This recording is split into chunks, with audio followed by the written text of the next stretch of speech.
Donc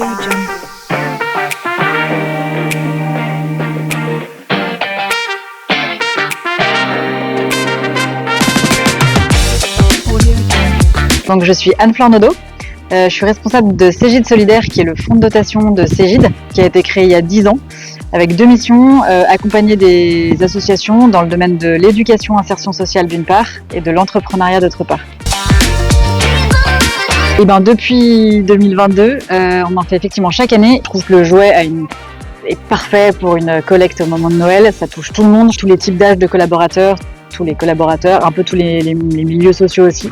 Et puis tout le monde a des jouets quand même au fond de son placard en trop. Ça c'est sympa parce que c'était vraiment une discussion qu'on a eue avec Enjoué. On discutait, on mettait en place la collecte, donc ça c'était à l'automne 2023, en discutant un peu que les collaborateurs peuvent éventuellement acheter des jouets de seconde main, comment, etc.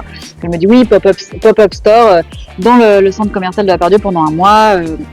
Et en fait, en discutant, on s'est dit, mais pourquoi est-ce qu'on tenterait pas finalement de créer un pop-up chez Cégide pendant une journée ou une demi-journée pour essayer. Et en fait, on a vraiment co-construit les choses.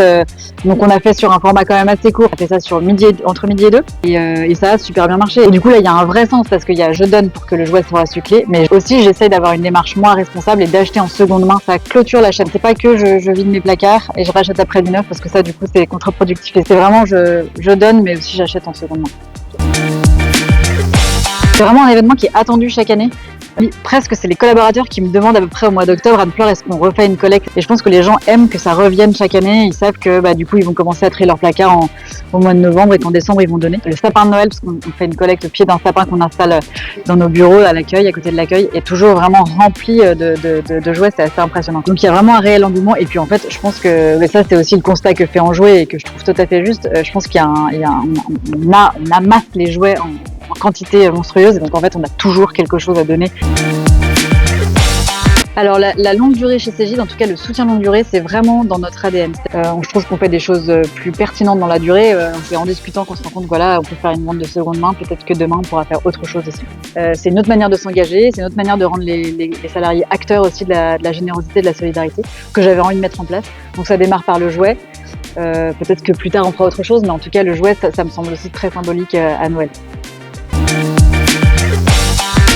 Et je leur dirais deux choses. Déjà, il faut vraiment essayer. Il n'y a pas un seuil minimum de jouets à donner, donc ça c'est vraiment très chouette. Deuxièmement, c'est extrêmement simple. Enjoué vous facilite parfaitement la vie, c'est-à-dire qu'ils vous fournissent les outils de communication, les caisses pour mettre les jouets là où vous voulez, pour les stocker. Il y a aussi un suivi qui est très régulier, qui est super. Enfin, c'est-à-dire que ça ne coûte rien à l'entreprise en termes de temps et d'énergie, ça coûte un peu de sous effectivement. On avance à deux, c'est vraiment une collaboration qui est main dans la main, dans des intérêts communs. Et ça, je trouve que c'est extrêmement enrichissant aussi pour une structure comme la nôtre, de voir qu'on aide, mais que nous aussi, en fait, ça nous apporte des deux côtés, quoi. Donc, faut tenter l'aventure, je pense.